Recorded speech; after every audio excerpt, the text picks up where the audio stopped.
Welcome back. You're watching Signature TV, and this is Signature Morning, and still in the studio, Charles, and of course, my colleague, the one and only Chioma Lee. So this segment we're dedicated to talking about the rise of protests across the African continent, especially West Africa, how much of that can actually build a government. We have with us in the studio for the very first time Mr. Michael Bani, the publisher of the Authority online newspaper. No, Summit News. Summit News. No, Summit News. Oh, Summit Don't News, dress yeah. me in borrowed robes. Summit News. Okay. Thank you for joining us. Thank you very much, Mr. Charles, and our lady in the house. Chioma. Thank you, Chioma. Thank you for inviting me. You're Thank welcome, you. sir. You're Yeah. very much welcome. We've seen protests Yes. in West Africa, NSAS protests. We've also seen the change of government in West African sub-region, military taking over due to dissatisfaction about the way and manner governments are run in these parts of the world. And we've also seen very recently the recent Kenyan protests that made the government change their mind as to the financial bill. Do you think these protests in some way are strengthening our democracy and making, the government of the West African sub-region know that some of the youths are beginning to know their rights, and someday they will take the bull by the horn?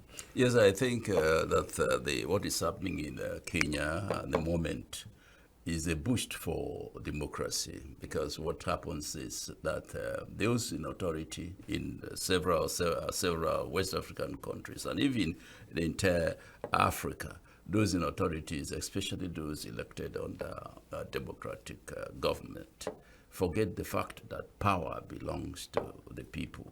Power and authority belongs to the people. Sovereignty belongs to the people. Those in government derived the power they exercise, the authority they exercise from the people. But it's unfortunate that in most West African countries, once one is elected, he forgets the people.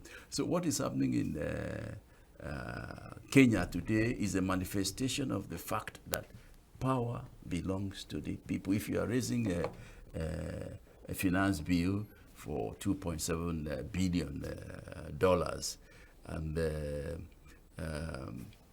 the people are not involved in the making of the policy and execution of the policy, and the people are saying, look, you have a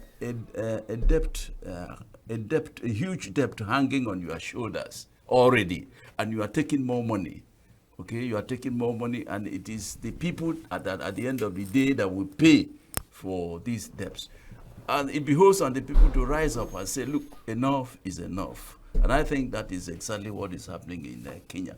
This is a country where millions of people are living in abject poverty because there is no job, just like what is happening in Nigeria anyway. All the companies that are supposed to provide employment to the teeming youths are being closed, shut down.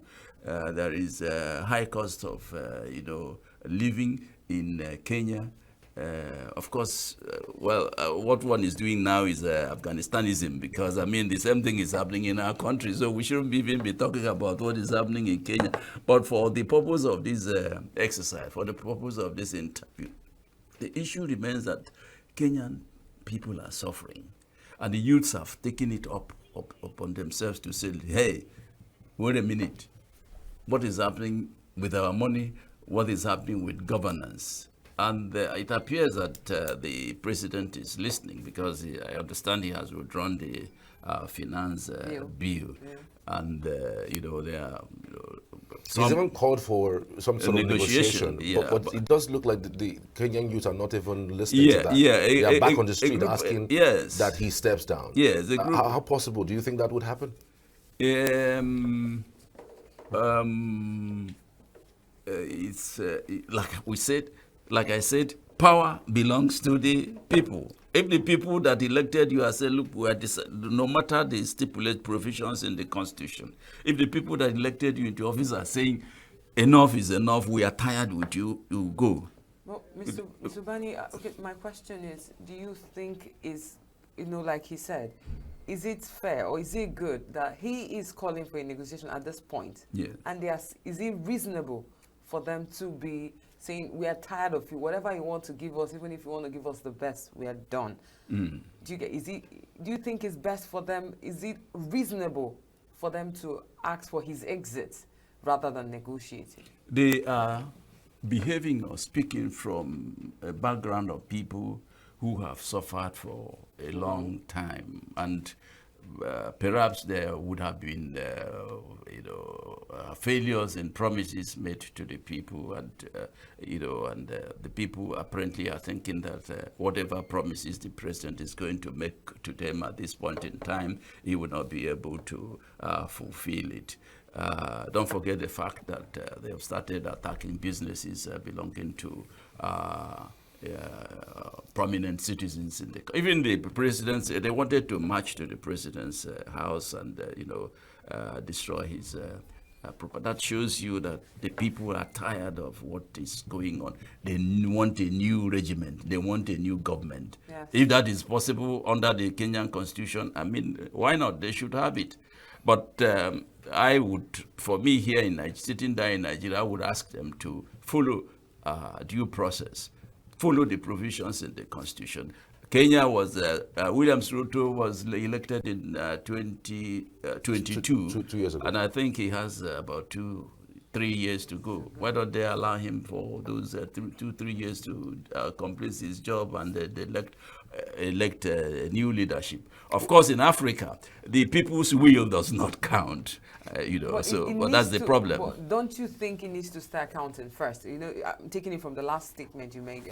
Don't you think the people's plea or what they want should be counted? Because from the video we're watching, they sleep there. Some of them were actually trying to dress their hair. Look at their face, whether they have their cooking pots there. So, you see, so like you said, it's like there's a trickled effect from the previous administration, and I don't think Kenya's economy is as bad as Nigeria's, and the people are aggressively standing on their ground like this. So, if the agitation continues, do you think the president will concede?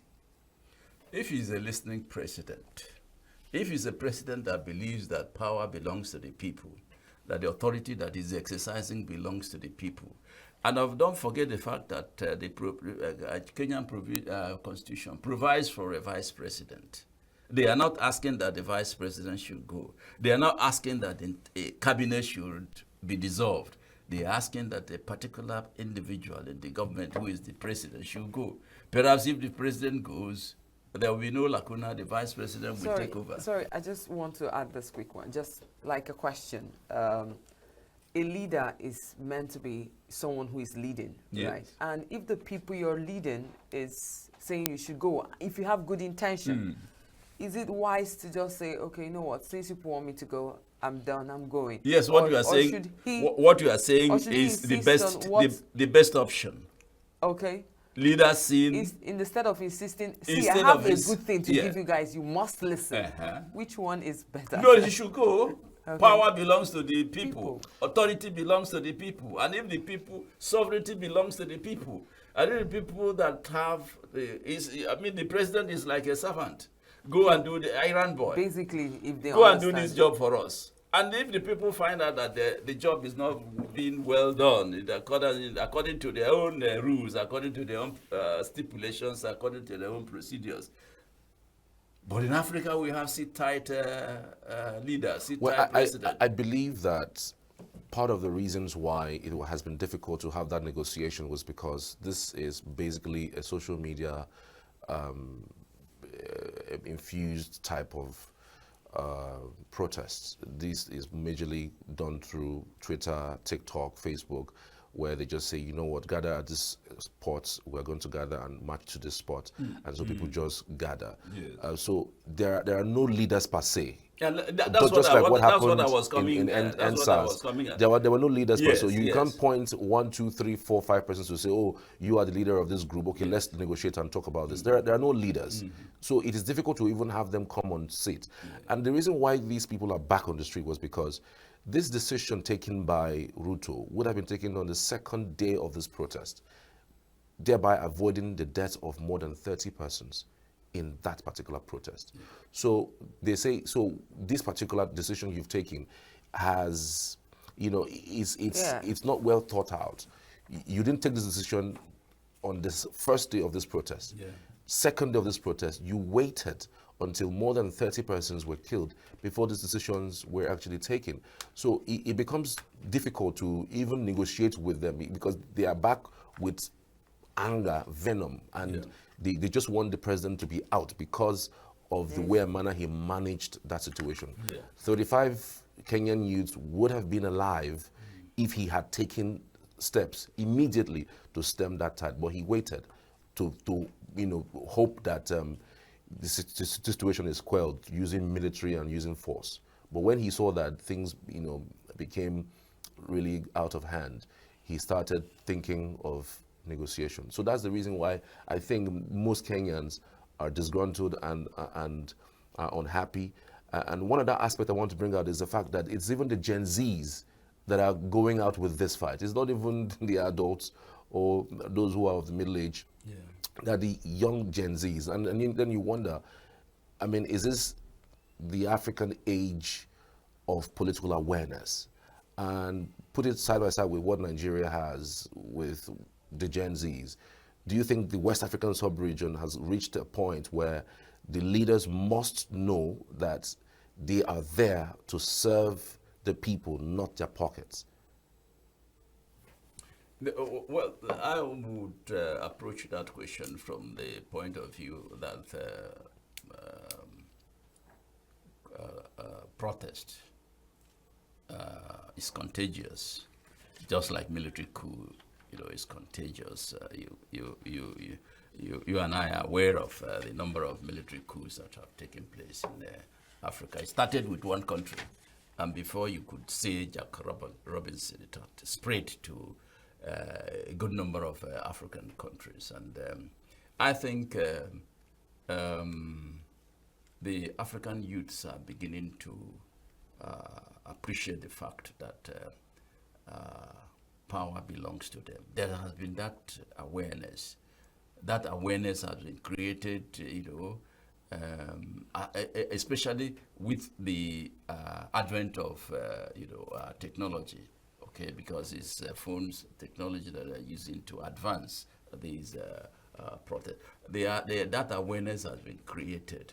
And for me, I think the time has come for African leaders, in whichever country that you are, leading, to recognize or appreciate the fact that the main business of governance, the main business of a leader is to advance the security and welfare of the people. And when that is not taking place, it's going to boomerang. There will be a backlash, just like what is happening in Kenya today. So that appreciation should be there. And once the African leaders recognize that, the youths, many of them have suffered. Many of them have gotten good education without jobs for several years. And that was not the essence for which they went to school in the first place. If you look at Kenya, the rate of unemployment is rising on a daily basis, just like what we are witnessing in Nigeria. Most shops have been closed down. Most companies that ought to provide jobs for the teeming youths have been shut down. So the economy is as bad, is down. The debt burden is rising on a daily basis. And therefore, what is happening in Kenya is not peculiar to Kenya. If you look at other African countries, look at Zimbabwe. Of course, Zimbabwe went through this exercise. You look at Uganda, you look at Tanzania, you look at Sudan. Sudan is I'm a bit shambles. curious, in fact, because you mentioned the awareness from the part of the youths. The NSAS campaign that happened 4 years ago, it does not look like, the African government or the West African government have learned anything from it. The NSAS was because of police brutality. The protest was because the police go over and beyond, to arrest people arbitrarily and beat them while they arrest them. They even go as far as arresting people even before investigation starts. Yeah. So 4 years after, we're back to that. And you wonder whether sometimes this protest really make any sense. Yes, we've seen some changes with what had happened in Kenya, the reversal of the financial bill, but to what extent? I mean, we've had African leaders who would always stay back and, no matter what the situation is. Let me just cut you short. Yeah. Are you aware of, preparations ongoing in Nigeria for this kind of protest in Kenya to kickstart again? But that's directed to EFCC. There's an arm that they're directing it to. It's not necessarily bad governance or maybe that's part of bad governance anyway, and that could snowball into a bigger protest. Okay, so Mr. Bani, do you think it's time leaders relate to their offices as a place of service? A person who, if you're not ready to be a servant, then you exit the seats. Don't you think it's time leaders, I don't want to just say African leaders, but leaders in general, whether you be a president, a prime minister, anybody, right? In a place of leadership, if you're not ready to serve, to be a servant, and you know what a servant is, if you want, you can Google it. If you're not ready to be a servant, not just about, Are you talking about those who are in leadership now? Yes. Or those who are going to emerge tomorrow? Both the ones, especially the ones now. The ones that are here now, they have ears, they don't hear. So they have eyes, they don't see. So it's going to be difficult to change their mindset because they have in their bloodstream, they have oppression, suppression, inclination to acquire wealth unnecessarily, even the wealth that they cannot. So what we need is a total cleanup of the system. I think that coming from the angle you're coming from, the angle that these people aren't going to listen, is the part, that's why the Kenyan youth are saying, see, whatever you want to negotiate, we are not good with it, just exit. So now, both for the leaders and the ones coming, don't you think we should begin to realize that when you want to think or conceive the thoughts of being a leader, you should also conceive the thoughts of servanthood? The best thing we should do in Africa is to make leadership position unattractive, so that you be able to gain the real people who are out to serve. Thank you, sir. It is because of the humongous wealth that are characteristic of our governance in most African countries that you see people, hoodlums and ragamuffins, taking positions in government, getting elected in various offices. People who cannot even manage their homes, they are your leaders.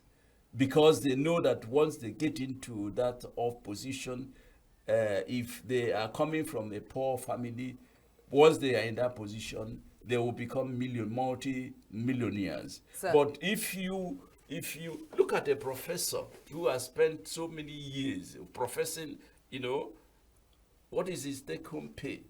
But the counselor, a common counselor, when he gets in there, 1 year, 2 years, is a multi-millionaire. Sir, you said something. You said we have leaders who have eyes but can't see, ears but apparently are deaf.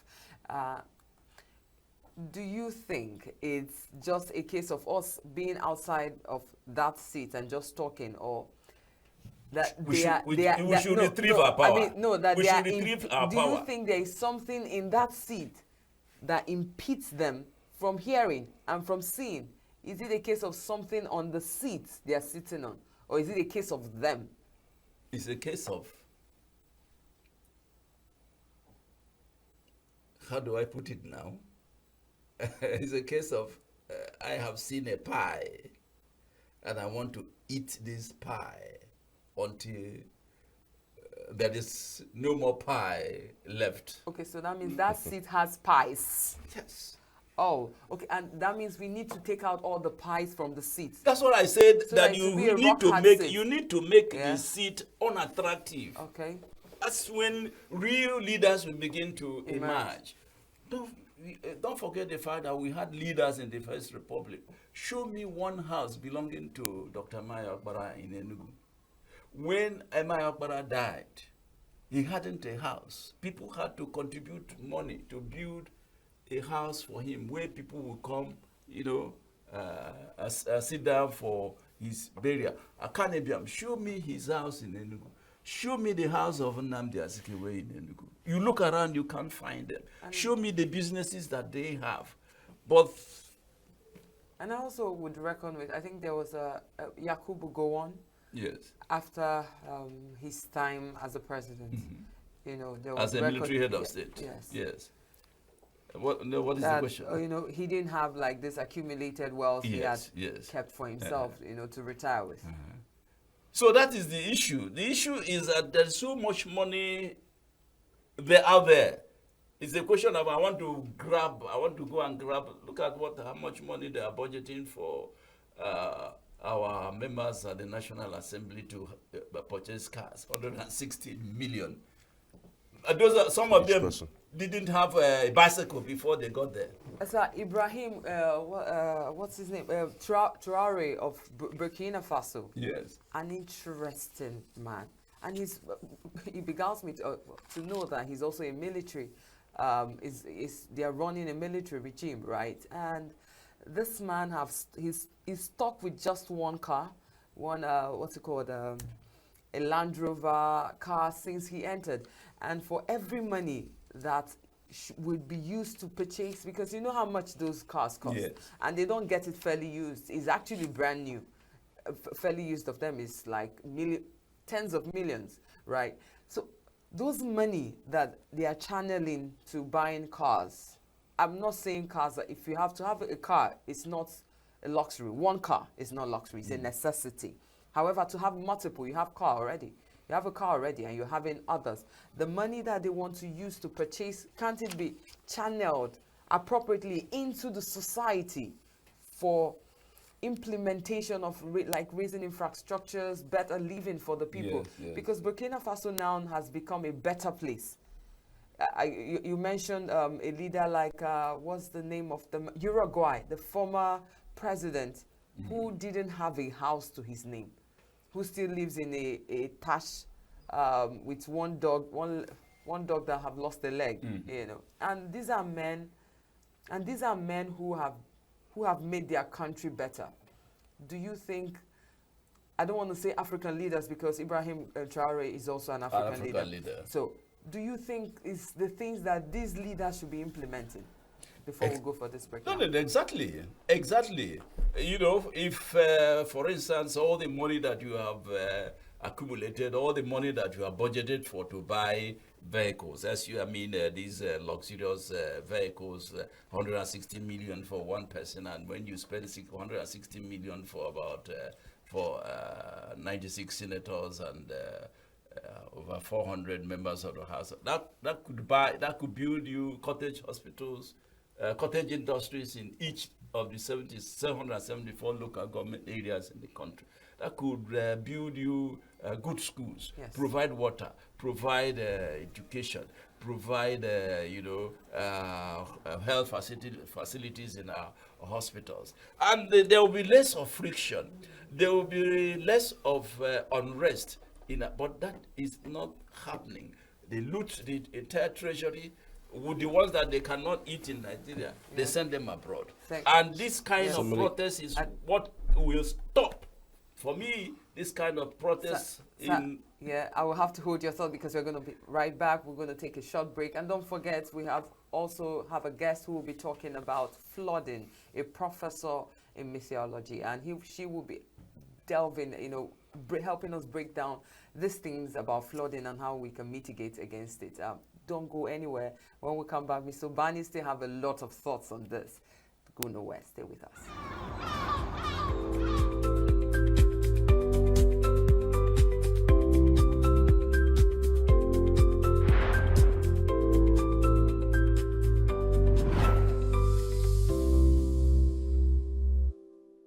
Why do people evade tax? Why is it that the propensity or the tendency to evade tax is very high in Nigeria? It has to do with the social contract the failure on the part of government, to fulfill its own part. Okay, a situation where individuals or firms provide virtually everything they need that the government ought to have provided. Okay, things like power, for example. If you're a small business, you have to bother about power. You get a generator. Water. You provide your own water. You provide your own security. At some point too, you have to also help to do the road to your office and so on.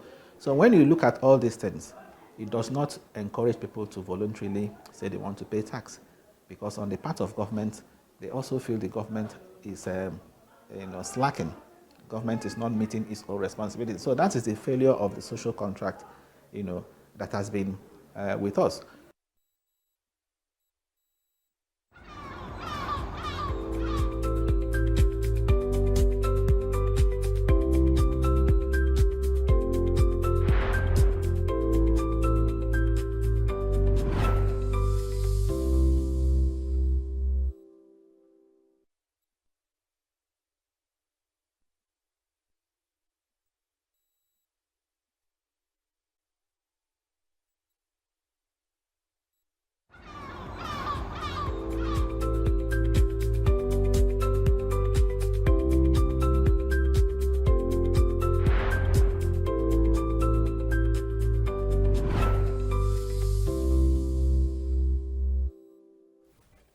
Welcome back.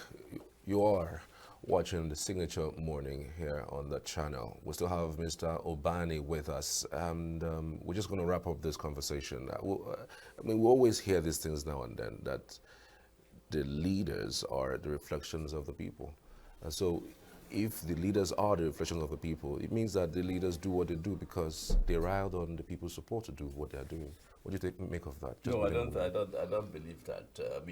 If those leaders come to you before they become leaders during campaign period, they will tell you stories about what they're going to do for you, and you want to believe them. And of course, you believe them. That's why you elect for them. But once they get elected, they become lions. They change their DNA. Once they are there. So it's not. If you say that they are a reflection of the people, no. And that's why that protest is happening in Kenya, and that's why more protests will happen in West African countries. Some West African countries. The youths are going to telling them that, look, your DNA is different from our DNA. So the African youths don't deserve the leaders that they get, because they vie for these positions and they give them these positions. So yeah, what we're saying in effect is that what my concluding point is that we should find a way to reduce the attraction to be there. Okay. Okay? Cut the pie into pieces, so that when you get there, you know that you are not going to take the entire bread that is available there. And when I talk about pie, I talk about the money that you are seeing. Charles, I and you know that if you fill this place with money and you call somebody to come Thank you and so much, administer this place, you'll be looking at the money, yes. and not at the policies and programs that he's been elected to. Thank you so much to. Thank you. Mr. Obani has been doing justice on what we need in leadership. Thank you so much, Mr. Obani. Thank you. We'll take a short break now. Don't forget, this is still Signature Morning on Signature TV. Thank you very much.